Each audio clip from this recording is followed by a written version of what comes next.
J'ai quitté la France il y a 34 mois avec juste une valise, des économies et un rêve. Et ma vie a complètement changé depuis que j'ai bougé en Thaïlande. Je vais te dire exactement comment j'ai fait, que ce soit pour les visas et les logements, comment s'installer ici. Aussi pourquoi c'est le paradis sur terre pour les gens qui sont dans leur vingtaine, leur trentaine. Et reste bien jusqu'à la fin parce que je vais te partager l'activité qui va te permettre de générer entre 2 et 3 000 euros pour partir sereinement et vivre en Thaïlande. Pourquoi tu as décidé de partir en Thaïlande à la base? Alors première chose qu'il faut comprendre, c'est que j'ai quitté la France il y a de ça 4 ans et le premier pays c'était tout simplement la Bulgarie. Pourquoi? Parce que c'était la période Covid à ce moment-là et en France on nous enlevait littéralement toute la liberté si on n'avait pas le petit vaccin. Le problème, c'est que j'étais pas OK avec ça, pas OK avec le fait qu'on doive t'imposer quelque chose. Donc, je me suis dit, je vais aller dans un pays qui m'impose rien et donc je suis parti en Bulgarie. Et l'autre raison, c'est que pourquoi la Bulgarie et pas la Thaïlande? Parce qu'à ce moment-là, mon activité marchait pas et surtout que la Thaïlande était fermée. Donc, après un an en Bulgarie, c'est bon, mon business avait bien décollé et il n'y avait plus de problème pour aller du coup en Thaïlande. Et donc, maintenant, pourquoi la Thaïlande? Tout simplement parce que j'avais fait un voyage déjà au Vietnam et j'avais vu qu'en Asie, il y avait finalement ce truc de liberté qu'on ne retrouve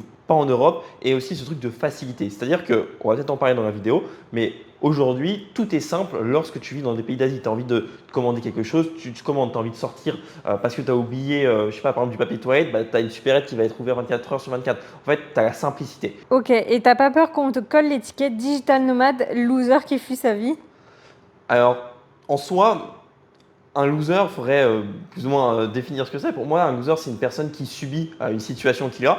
Et si une personne est en France et a subi sa situation, et en fait, au plus profond d'elle, elle sait qu'elle a envie de partir, mais elle justifie ça sur le fait qu'elle va rester en France parce que c'est comme ça, c'est son pays, etc. Pour moi, c'est cette personne-là qui est un loser.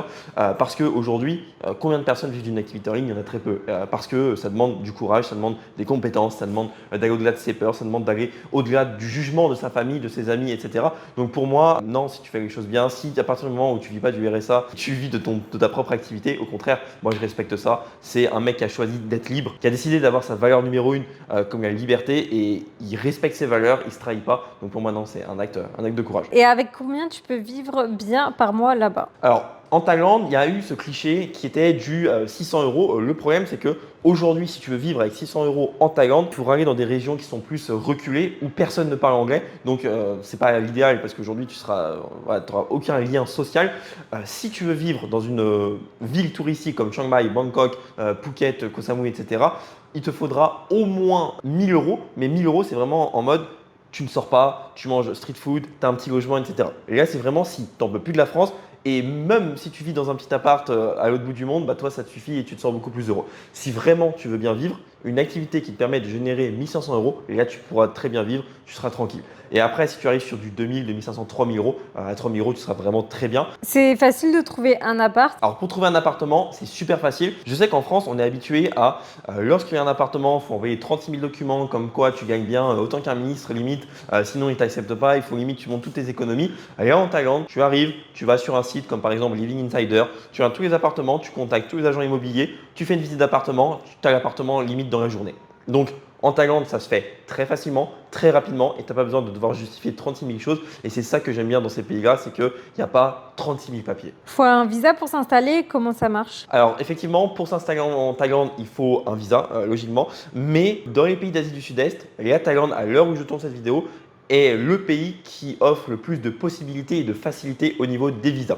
Donc la première chose que tu vas avoir, et c'est tout nouveau, ça fait 6 mois qu'il est sorti, c'est le visa DTV. C'est un visa qui te permet de rester 5 ans que tu vas payer 350 $, donc à peu près 310, 320 euros. Donc ce visa, il te permet de vivre là-bas pendant 5 ans et tu peux sortir quand tu veux du territoire.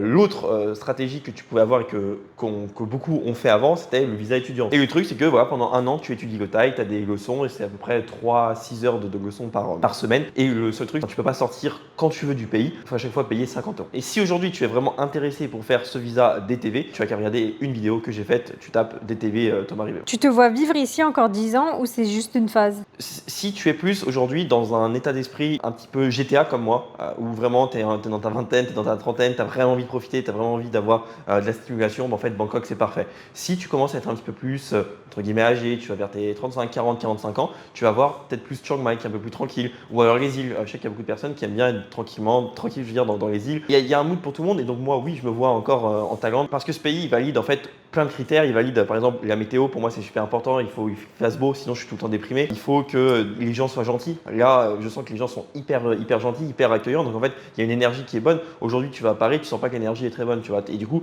ça te mine et ça met ton humeur vers le bas. Ensuite, il y a la facilité des choses. Pareil, j'ai pas envie de m'embêter avec des choses qui sont super chiantes, avec 36 000 papiers ou quoi que ce soit. Je veux que ça aille vite, je veux que ça aille rapidement. Après, bien sûr, la Thaïlande a des inconvénients, mais je suis prêt à accepter les inconvénients parce que les avantages le valent 1000 fois. Et tu t'es fait des potes là-bas? Alors, j'ai beaucoup de personnes, depuis que je fais des contenus comme ça sur la Thaïlande, qui viennent m'envoyer un message. Hey Thomas, est-ce que même on pourrait se voir? Est-ce que tu connais des gens, etc. Oui, en Thaïlande, c'est très facile de se faire un groupe d'amis. Que tu aies 20 ans, 30 ans, 40 ou 50 ans, tu trouveras finalement des personnes françaises comme toi. Donc, par exemple, tu as des groupes d'entrepreneurs de Bangkok qui sont souvent dans la vingtaine, trentaine. Tu vas avoir des groupes aussi d'entrepreneurs de Bangkok ou de personnes un peu plus âgées qui sont là en Thaïlande depuis un petit temps. Donc, en fait, tu as de tout. Et une fois que tu es dans ces groupes-là, c'est très rapide. Tu vas à des meetings. Donc, je trouve que c'est très simple. Et le truc, c'est que les francophones en Thaïlande sont vraiment très friendly, si je peux dire, amicales. C'est la bienvenue, etc. Après, par expérience, faire attention aussi avec qui tu es, ne pas faire des amitiés non plus trop rapidement parce qu'il y a certaines personnes qui vont vouloir un petit peu, c'est le business, c'est un petit peu un monde des fois de requins, qui vont un petit peu vouloir te la mettre à l'envers. Donc, fais très attention. Fais des potes, vas-y tranquillement. Et si vraiment tu commences à avoir de la confiance, tu peux y aller et te dire que c'est vraiment un pote. Mais voilà, y aller tranquille. On va pas se mentir, beaucoup de mecs viennent ici pour les meufs, c'est ton cas? Avant d'arriver en Thaïlande, j'avais juste une aperçu que c'était un petit peu plus facile qu'en France, enfin ce qu'on m'avait dit, mais je ne savais pas que c'était aussi facile que ça l'est actuellement. Donc au début, non, je ne suis pas venu en Thaïlande pour ça. Comme je disais, c'était vraiment pour ce côté vraiment liberté, ce côté GTA, ce côté un petit peu fuir tout ce que j'aimais pas en France, même si le mot fuir, c'est pas ça, c'est finalement décider de ne pas m'imposer un pays que je n'aimais pas. Et donc du coup, je suis allé dans un pays qui a plus de points communs avec moi. Donc pour revenir aux femmes, non, je ne suis pas venu pour ça. Après, bien sûr, quand tu es sur place, c'est toujours mieux d'avoir voilà, des femmes qui sont intéressées plus facilement. Ça limite de faire des efforts, si je puis dire. Donc non, c'est un avantage, mais ce n'est pas la raison principale. Et niveau santé, sécurité, c'est safe? Alors au niveau de la sécurité, c'est hyper safe. Tu peux voilà, te balader quand tu veux, à n'importe quelle heure. Tu n'auras pas de problème à ce niveau-là. Maintenant, par rapport à ce qui est de la sécurité, pareil, il y a des très bons hôpitaux. Tu vas être très bien soigné. Le truc, c'est qu'il te faut juste une bonne assurance maladie. Et c'est pour ça que ça vaut le coup d'investir un petit peu plus, quitte à mettre entre 100 et 150 euros par mois. Au moins, tu es sûr, tu es couvert et c'est nickel. Si par contre, tu as encore le régime de la sécurité sociale, oui, tu n'as aucun problème dans le sens où tu prends ta carte vitale et ça sera exactement pareil. Tu te fais comment pour l'assurance, la banque, les papiers? Alors, par rapport à ce qui est des assurances, bon, ça c'est simple, tu fais en ligne, tu prends une assurance. Moi, j'ai l'assurance Jinky. Ensuite, par rapport à ce qui est des banques, ça va vraiment dépendre de ton visa. C'est pas trop toi qui choisis.